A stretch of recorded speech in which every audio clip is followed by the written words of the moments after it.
It's a beautiful day out today. It's almost t-shirt weather. I know you think I'm lying, but here's what you guys don't know about living up north. Number one, you get used to it. Number two, on a sunny day with no wind, it feels a lot warmer than it is. My phone tells me it is 28 degrees out, and I got a really light jacket and a t-shirt on right now, and honestly, I'm debating on whether I even need the jacket. Let the ducks out. I always like how the fog freezes into the trees. That's kind of cool. So, I hope that everybody's had a good Thanksgiving. Let these guys go out here before.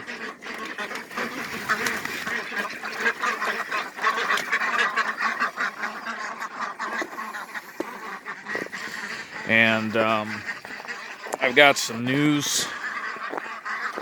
Better late than never, I guess you'd say. Number one, I found my record book, so that's awesome. Number two, I finally got some time to go over to the post office and get some shipping quotes. So that was a very educational trip. I took basically your standard single bird carrying box like this here, and I weighed birds in 2 of these, and then I also went ahead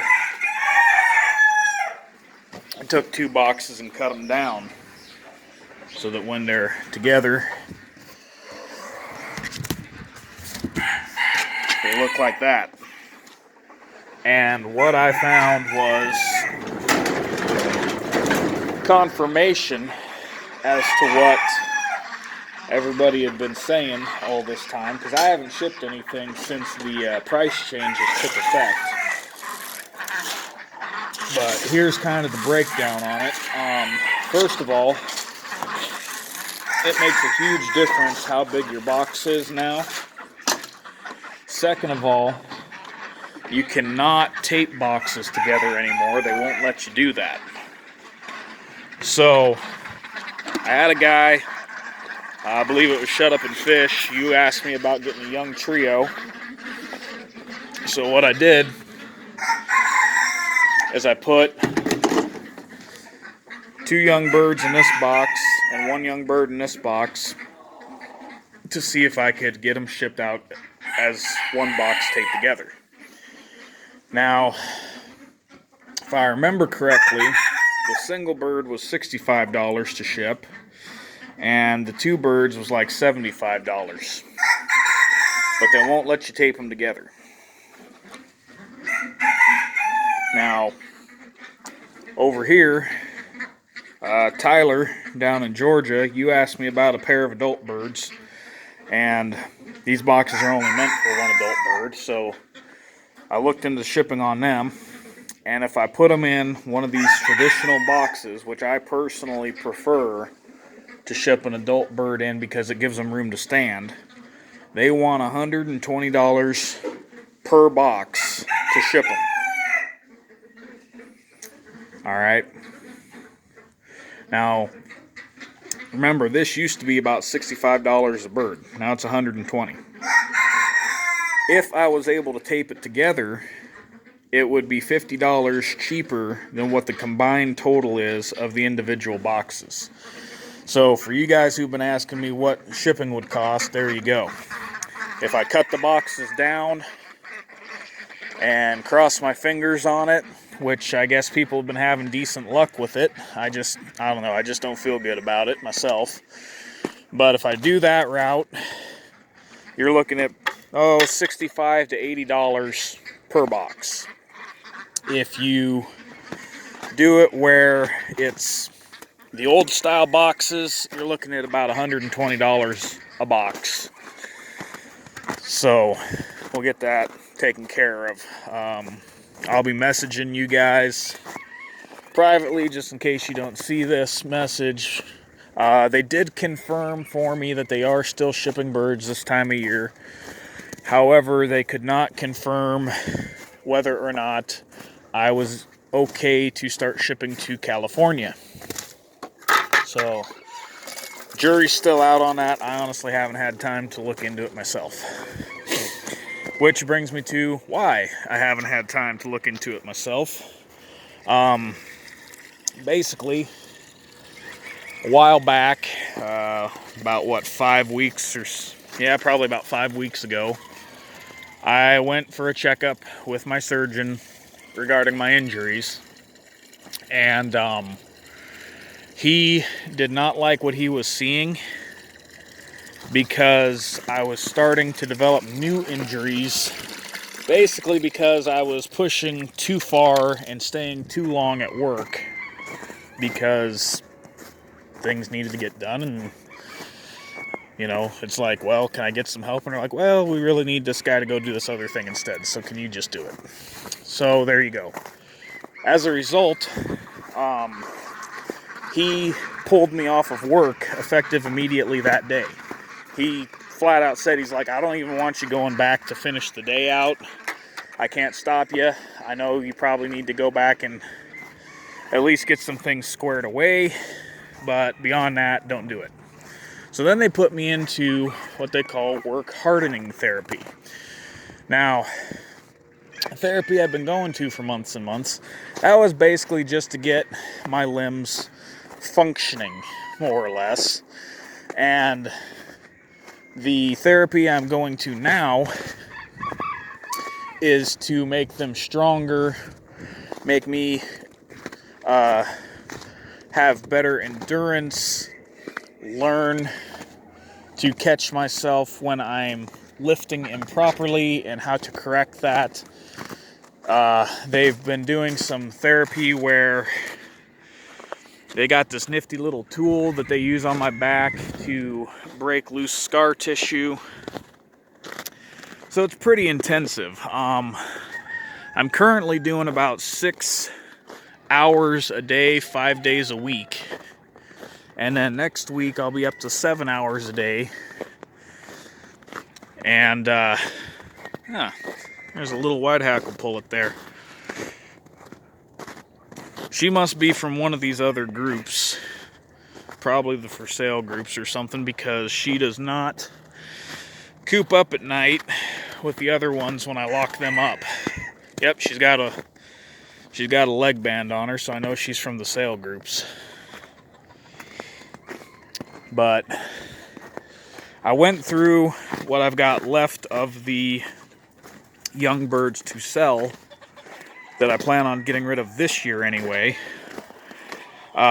Basically, there's like 5 white hackle stags in the bunch, and I might be talked into parting with a few of the younger roundheads because I got a lot of them, and I know I'm not going to get enough stag pens built in time to do what I need to do with them. So, rather than letting them beat themselves up,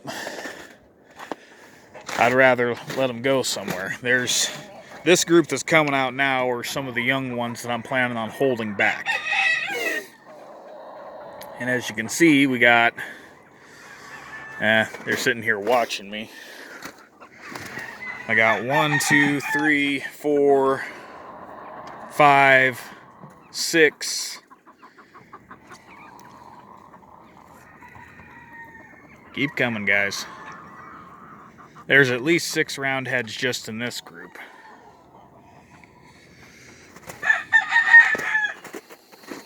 Seven. I knew there was more. 8.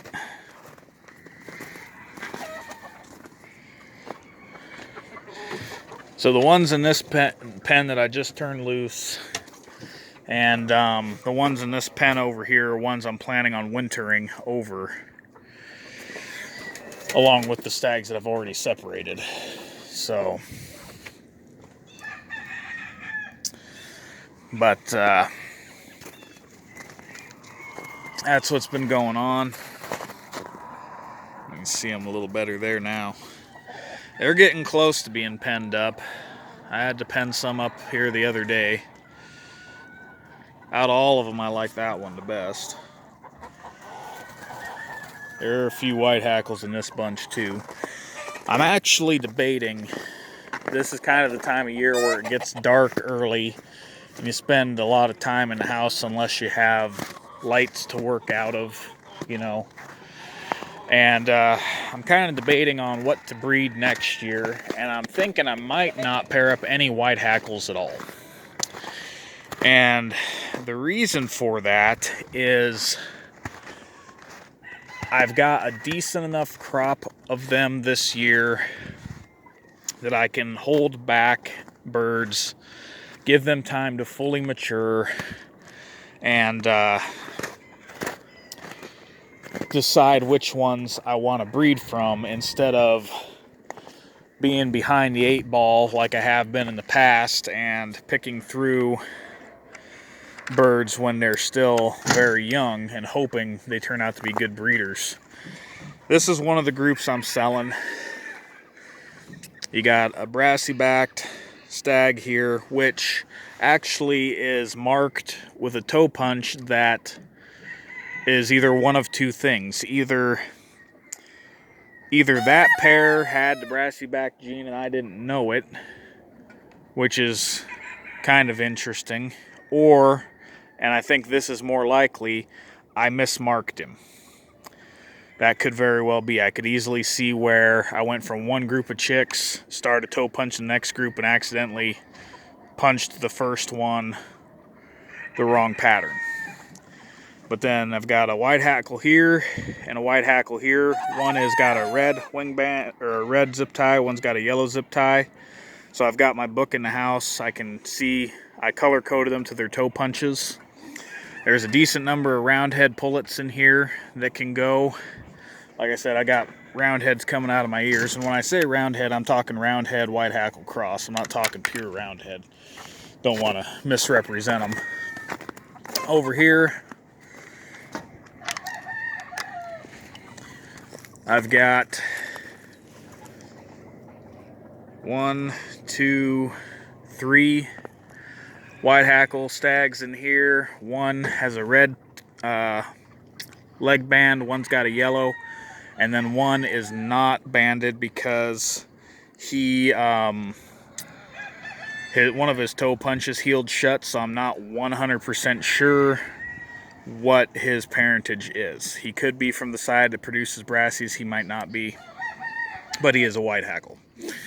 There's 2 roundhead stags in here, and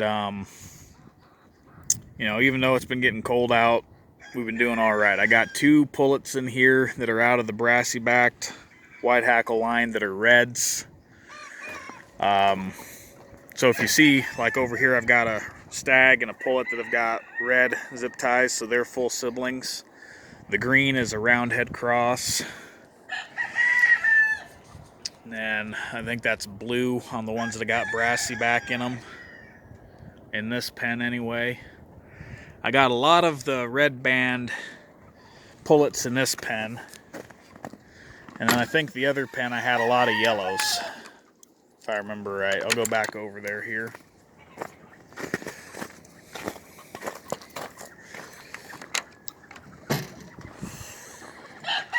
So this yellow band stag, he's got a crooked toe. That's a brooder issue. That's not anything with the bloodline.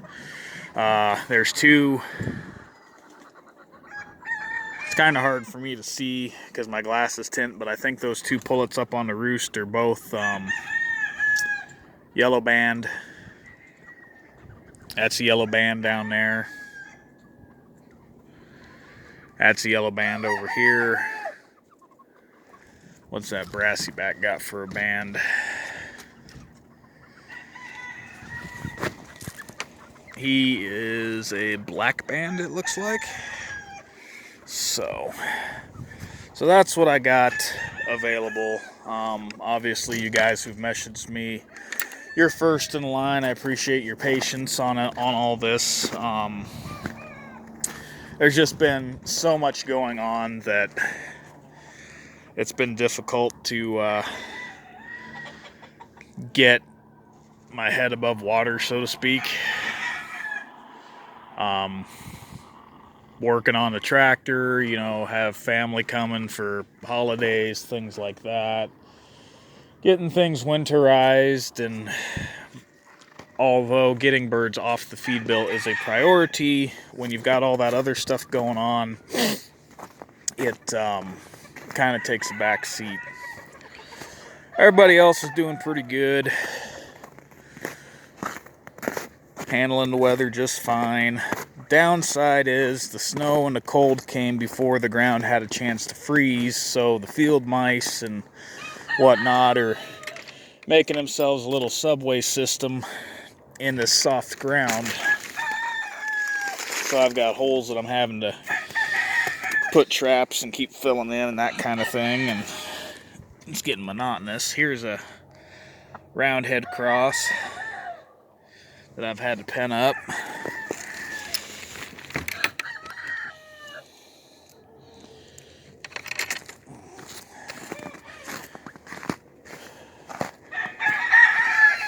And this one is a muff cross.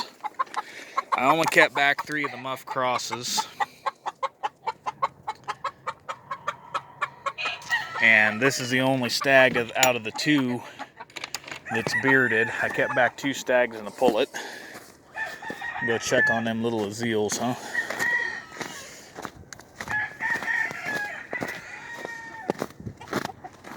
But as far as what I'm planning on breeding next year, it's kind of up in the air. Basically, the wife wants me to try to take a breather and not raise as much stuff next year, which I see her point, you know.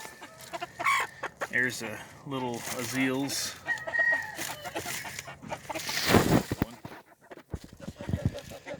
They're not so little anymore.